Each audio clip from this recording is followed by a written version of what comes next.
Good evening. I'm Jane Preston Rose.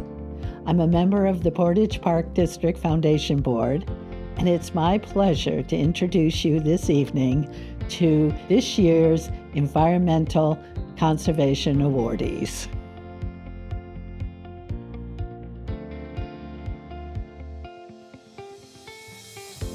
Well, I'm here with Dave and Polly Winchell, who have put a conservation easement on 115 acres of their land to save it for generations to come. Congratulations. Thank you.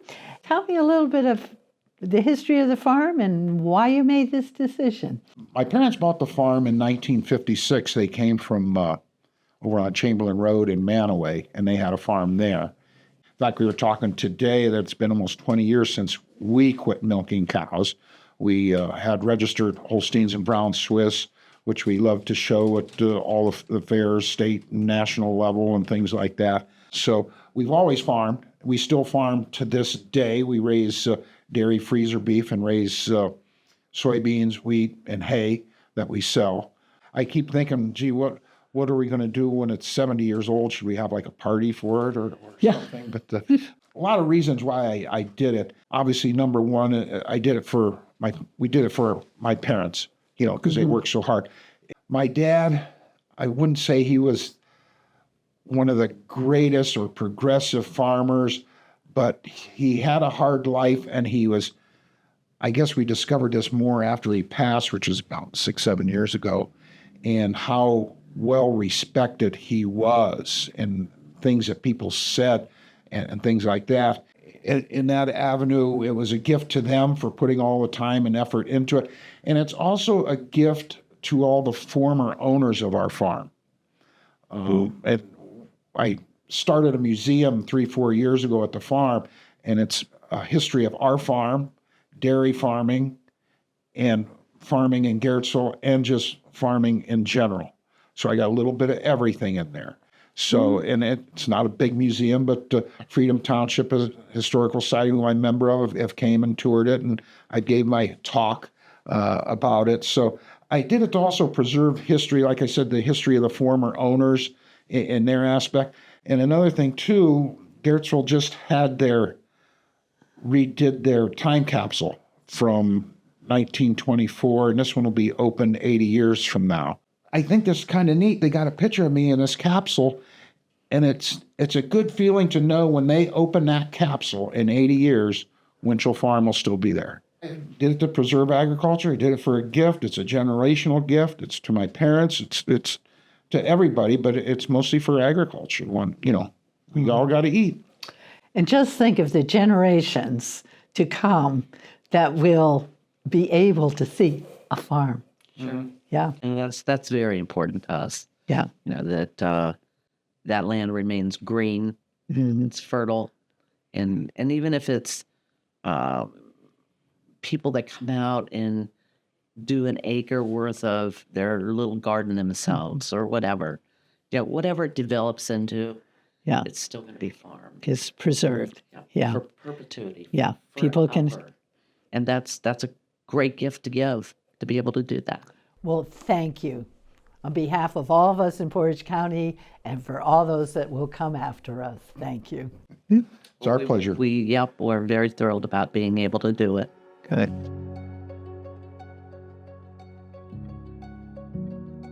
Well, I'm here with Bob Wilson, also known as R.C. Wilson, who is this year's recipient of the Edith Chase Conservation Award. You've been with KEC for years and years. Pretty much from the beginning. Yeah. As a member, I've been on the board probably the last 20 years. Serving as their treasurer.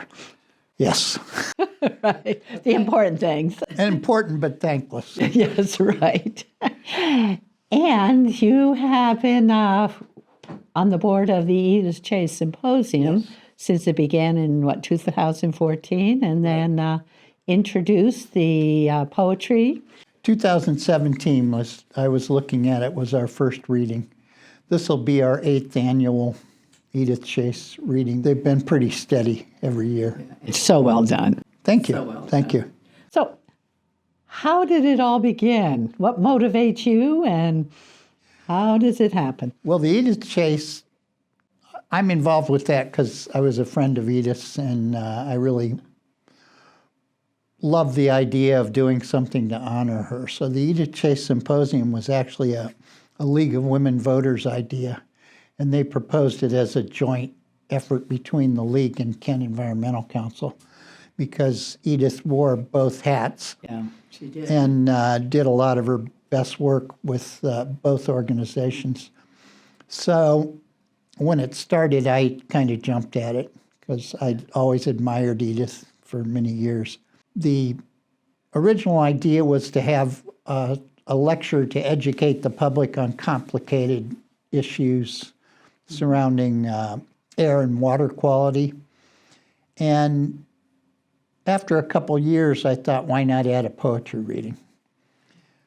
The idea I had was the scientists who come to lecture us are giving us a lot of the facts, but the poets look at the same issues and try to reach the heart. What a wonderful combination. So I thought, we really need, for a lot of these things, we really need our best effort from everybody. So religious leaders, scientists, painters, poets, filmmakers, videographers. Yes, they all come together. We need to be inclusive, and we need to get across the importance of this, not as a scare thing, but as something that we deeply understand and get, that we... And want to take care of. Yes, we want to take care of the world and have a good world for our children and grandchildren. Also, I kind of came from a background in theater, too. I did theater at Kent State and in high school. So I always want to put on a show. Wonderful. So the Edith Chase readings, I try to make it as entertaining as possible. There's no other remarks. It's just the poems, and we try to present it in an entertaining way with some music. It's a wonderful combination. As you said, the science teaches us and the poetry grabs our heart. That's the plan. That's the plan. Well, thank you. Congratulations, and thank you for all you've done, and I'm sure we'll continue to do. Well, thank you. This is an honor.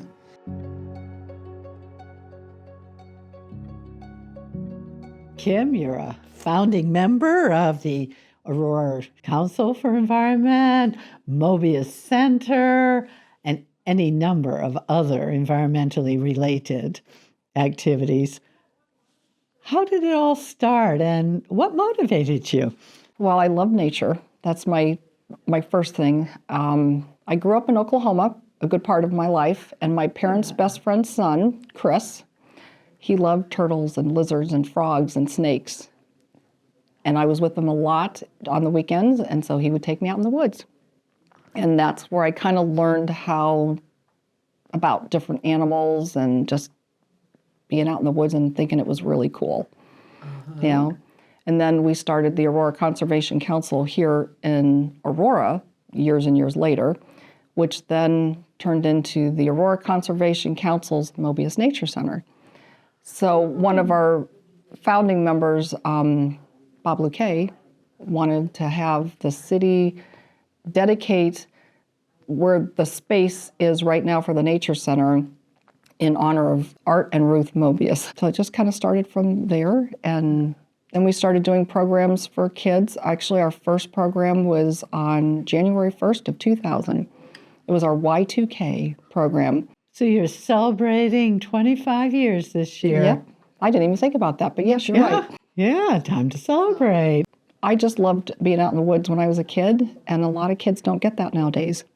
So I enjoy being able to introduce children to nature. What type of programs do you have for them? Oh, we do all sorts of programs. So we just did one on spring peepers. We do reptiles and amphibians. We do a pond walk where it's fun because usually it's the girls. They will actually walk into the pond and with their little dip nets, and they come in their bathing suits sometimes. So, and then we'll pull stuff out and tell them what it is.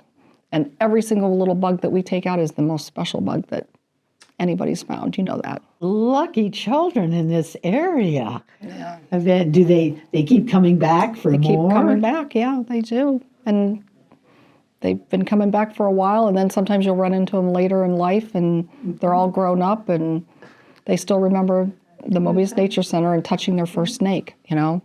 Do you have any adult programming? We do. We have some, well, recently we've been doing a lot of wellness, so we have a lot of like yoga, chair yoga, yoga nidra, qigong, stretch and restore. We have the master gardeners that'll come in and do different programs for adults. We do even like creative, crafty things, like with potting plants or macrame or, you know, different things, jewelry making.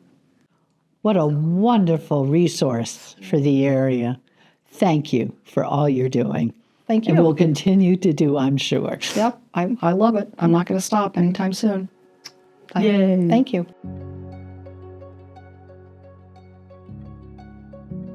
I'm here with Todd and Ann Kartner, and they are this year's recipients of the Environmental Conservation Award for Education. And let's see, they're bats and they're wolves, and you do a lot of research and educating. So how did it all start and what motivates you? I've worked almost 40 years in the greater Akron area in one position or another, and things had just evolved professionally, and we had a lot of discussion. She was kind of prodding me to leave the corporate life, and I'm not a sit-still kind of person. So in July of 2023, I hung up my professional name badge, and then literally the next day started doing stuff on bats. And it became a joke because every day she came home from work, I was showing her some other educational prop that I created, from my bat hands to pizza boxes to going to Joann's Fabric and buying 600 little fluffy things to thus. It was just a progression of developing a bat education roadshow. Yeah. So why bats? I'm fascinated with things that largely people don't know about or are misunderstood. I think it's interesting, and I've told people that we know more about some of the moons and around planets in our solar system than we know about the bats that are flying in our backyard. And so you're a naturalist too. Right. I got my OCVN in 2023, and during my class, somebody from Ohio State talked about bats, and that's kind of what sparked it. We volunteered for ODNR and did a acoustic survey, and what I loved about volunteering for wildlife is, in this space, is you can volunteer for one thing, one day a month. We're involved in a number of things that don't take a huge time commitment, and yet you are making a difference in citizen science. So we did an acoustic bat survey with our car, and it was a lot of fun because the little monitor would click and go off when they were flying over your car. So And they're moving so fast that you don't really know they're. there's no way we would have seen them or heard them otherwise. One of the first things we did was this acoustic bat survey, and it was a lot of fun. And it wasn't the kind of, in my life, sometimes you get pulled into a volunteer commitment and it ends up being a huge commitment and responsibility, and you feel, and it just, but this kind of work isn't like that. You know, there's the crane count that's once a year, there's the frog watch is once a month, and bat research is kind of like that too. And so we helped out with it, and then we had the chance to go to an event where they were catching bats. So we got to see them up close, and they were banding them and telling us what they were finding, and then I was hooked. And it was like, oh, we've got to learn more about this amazing creature. And then Todd, that we both had this opportunity to start teaching, and we did, Halloween programs around Halloween, And children's you do it programs. for the Portage Park Yes, District. Yeah, and then the done word it. gets out, and we've been pulled into a lot of different things. And it's fun too, because we see some instances where husbands and wives have very different interests and they kind of do their separate things. But this is something that the volunteering and the educating and this kind of stuff is something that we both equally enjoy. We spend time together, and it's an opportunity to be around a bunch of other fun, like-minded people. Well, thank you and congratulations. Thank you. Thank you.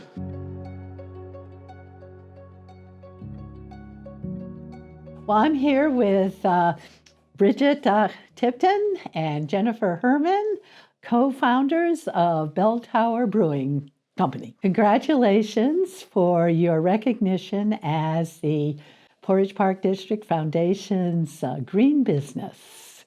I just am looking forward to hearing all that you've done, not only to develop a good business, but to help the environment. So tell me, how did it all begin? I'm going to have to say that I started brewing beer.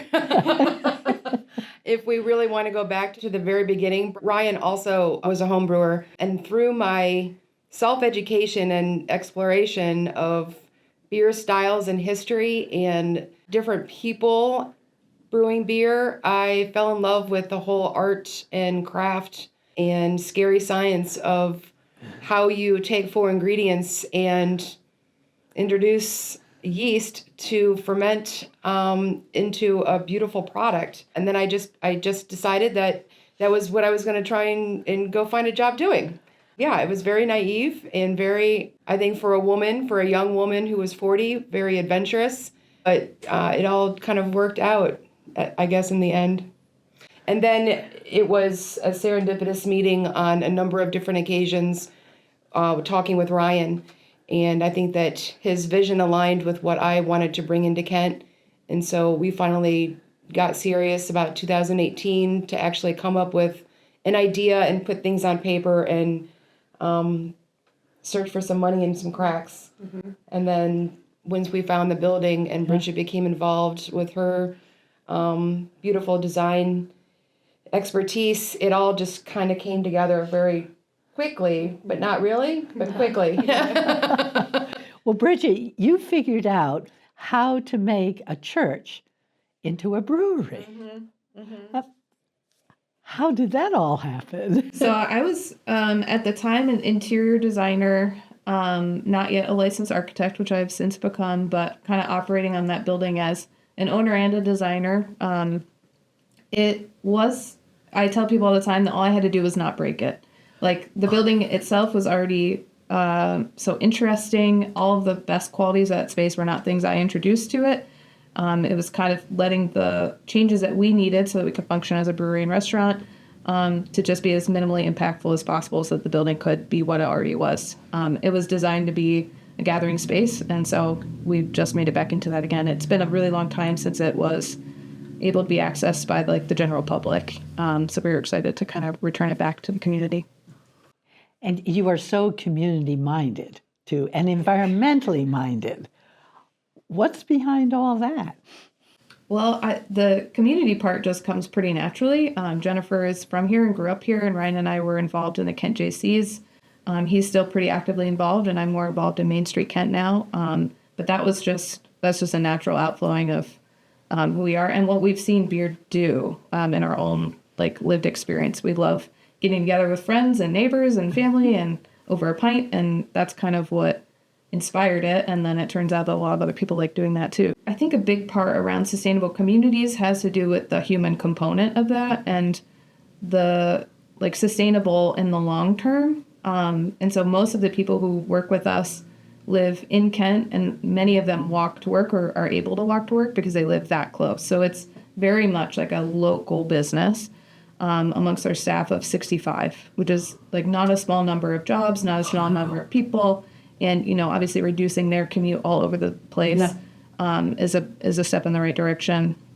And then, as you mentioned, the purveyors, there are 16 different ones that we work with across the brewery, the kitchen, and the bar, including local spirits and soda and coffee, tea.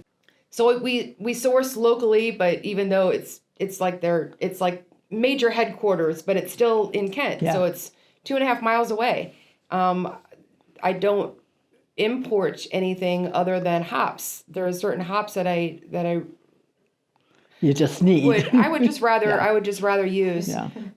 So if you think about beer as, I mean, it's 95% water, right? I mean, it's a liquid product. Obviously, my water is sourced directly from Kent. So to talk about beer as a green product is very easy. The other thing with malt is it takes a lot of malt to actually make a batch of beer. So we can brew 310 gallons of beer at a time. That takes about, let's say, 600 pounds of malt to make a 5% beer. And then think about how much grain that is. That's probably about 10, 12, 50 pound sacks. And then once you wet it, it Gets pretty expands. heavy. Of course, it gets very heavy. And then we have to get it out of our equipment and dispose of it. The wonderful thing is that we get most of the sugars we need to make beer, and we're left with this this fibrous product that still has 25% nutrition that we can't really digest very easily, but cows can. Chickens love it. Ducks love it. Goats go crazy for it. And so all you have to do is find a farmer. It's It's full really circle. It's really wonderful. Full circle.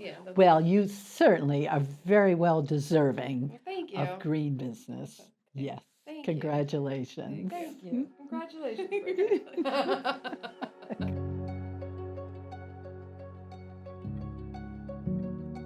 I'm here with Eric Kaczynski, who is this year's recipient of the Environmental Conservation Award for Activism. And I understand you are very active in preserving our environment and taking care of our river. So how did it all start? What motivates you? What motivates me is, I would say my grandmother and my aunt were huge influences on me, and they would take me camping and stuff when I was a kid. They had me in the junior naturalist program, and I guess that's what sparked my interest. As a kid, I was just always playing in the streams and catching crayfish and that sort of thing. So you got to know the waters pretty well. Yeah. I started working with the city of Kent in 2012 as their environmental technician, and Bob Brown, he was the water reclamation facility manager back then. He said, "Hey, why don't you take over the river cleanup?" And I was like, "Well, absolutely, I will do that." Because I did some volunteering with the national parks, so I had somewhat of an idea of what to expect. It is kind of appalling, everything you see along the river, and how does it get there? A lot of the stuff you see is legacy. There used to be more or less landfills. It was a way to get rid of trash and stuff easily. Just toss it into a ravine, toss it into a waterway, and, out of sight, out of mind. That's pretty much the way things were done up and through the 60s, more or less. Appalling from our perspective, right? Yeah, unfortunately, it was common practice. Yeah. So you work with River Day? I do go to River Day and the Students' Day. I worked with Division of Wildlife for a couple of summers doing their Creel program. And through them, just networked, and for the Students' River Day, they come out and do a fish shocking on the Cuyahoga River, and we do like demonstrations for the kids. They get to see and handle the fish, get an idea of why we do that, and it gives them an idea how healthy the stream is. So fish shocking, it sounds rough on the fish, but it's not. There's some loss, maybe like 1%, but it's way more effective than trying to do netting. You get a much better representation of what's in the stream when you're doing a shocking. Okay, and so the kids can learn. Yes, very hands-on. They have a good time with it. For that, it's just a demonstration to get kids interested. I was talking with Kathy Ricks with Parks and Rec one day, and we were like, how can we get kids more interested in the environment? And I was like, well, I remember as a kid, these hands-on interactions were what did it. So I called Curtis Wagner with Division of Wildlife, and he was like, yeah, we can come do that for them, absolutely. And we've been doing that for probably like 7 or 8 years now. Wonderful to get that next generation. Yeah, absolutely. Committed to having a... Spark that interest, yeah. Mm-hmm. Well, thank you for all you do, and congratulations. Thank you very much. We need more people active the way you are. Oh, we need people like you as well. Well, thank you.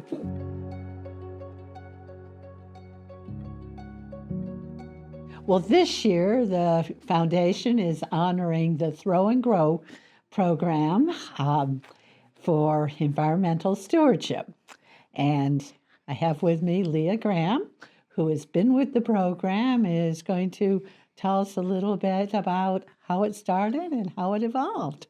Yeah, I'm happy to be here accepting the award on behalf of everyone that's been involved in Throw since its inception, which is over 20 years ago now. Wow. So It's a long time. it is. It's a very impressive program. It was started by a few individuals at Kent State University that noticed a lot of items were being left behind when students move out, and they wanted to do something with them that would benefit the community.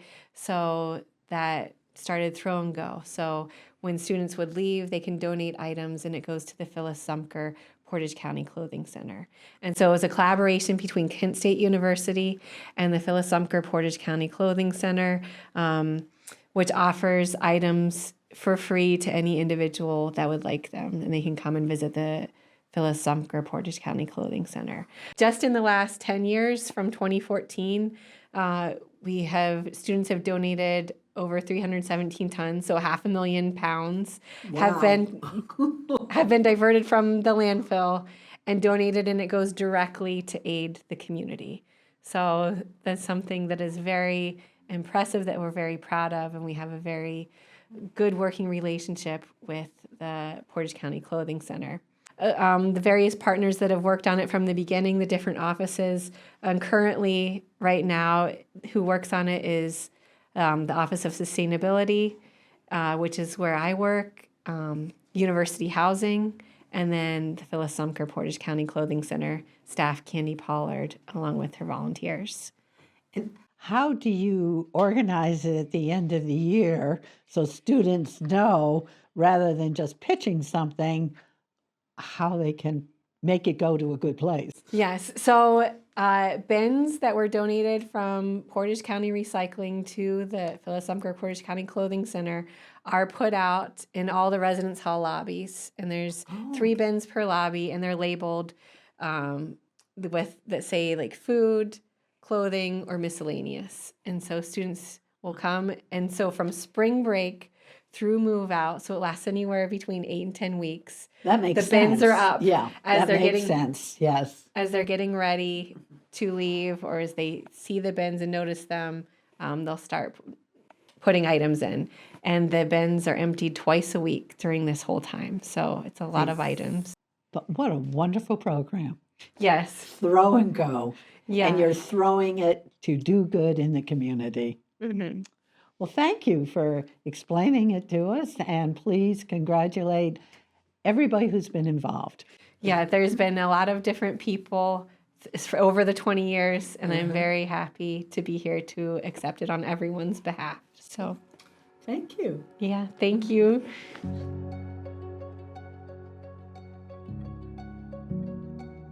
Well, I'm here with Judy Zala, who is the Portage Park District's 2025 Volunteer of Distinction. Thank you. Oh, I understand it's a very well-deserved recognition. So tell me, how did you start volunteering for the parks? Well, I am a retired school teacher, and I had a lot of time on my hands, and I saw the post, something that I think that they were looking for volunteers, so I went for it right away, and I love nature, I love the outdoors, so it was a perfect fit. Good. And what types of things do you do? And I've done a lot of different things for the park, from being at a booth for different special events, to being a program helper. I do a lot of educational assisting for the programs with young children. I have been Owlbert. Have you? I have. That is not easy. It is not, but it's fun. It's a lot of fun. And I've been a caboose for different hikes, and a helper for a lot of programs. And I was one of the people who helped clear the area for Dix Park Natural Play Area. Oh, that's a wonderful play area. Oh, those kids just love it there. Yes. What are you looking forward to doing? Well, I just signed up for a number of things. Some booths for different Earth Day events. Those are looking like fun. And in May, there's the kayaking. So I'll be taking photographs at the kayaking event. Well, thank you for all you do for the parks. Well, thank you. You obviously enjoy it, and we appreciate the many hours you spend on it. Thank you. It's I'm just delighted to be recognized for my time. Well deserved. Well Thank you. deserved.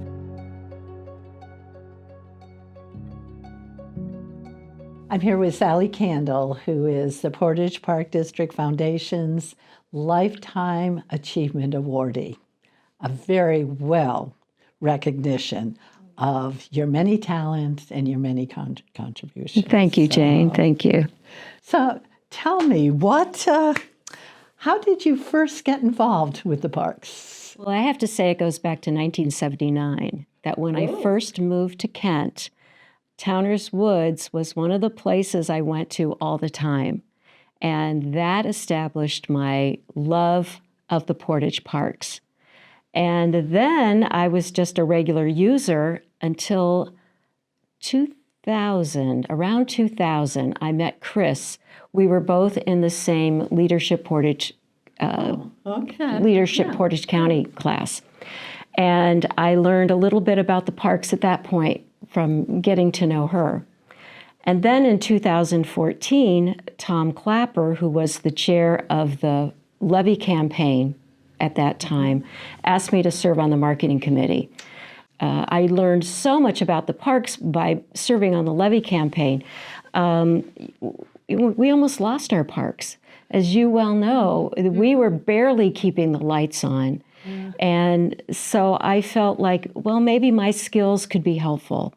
And then fortunately that levy passed, which changed everything for the parks.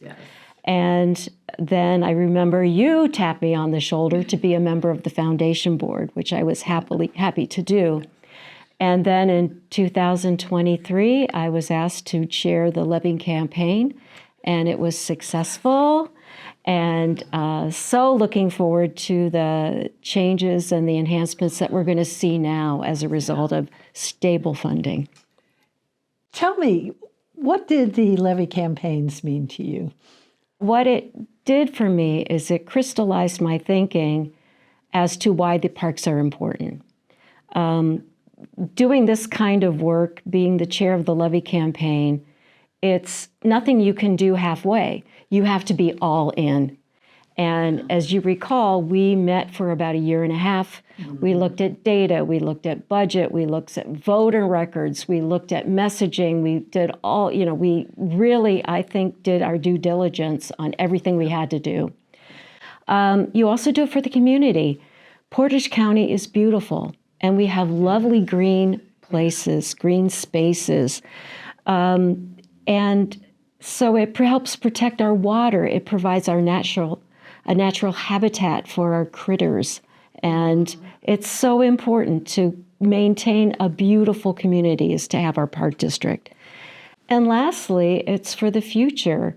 I feel very proud that I had a small piece in creating this legacy that in 100 years, families and friends will use our park district. Communities are going to be enhanced. People will still be walking the same trails that I'm walking. And I'm really proud of that and proud to be part of such a wonderful organization that has so many wonderful people and talented people. Well, I know I can speak for the entire committee. I've never been on a committee that's been so well organized and so much fun. So thank you. You're very welcome.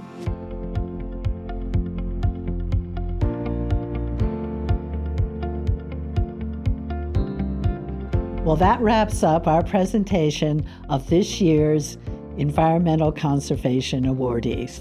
I think you'll agree with me, they are an outstanding group of people who do so much for preserving our environment.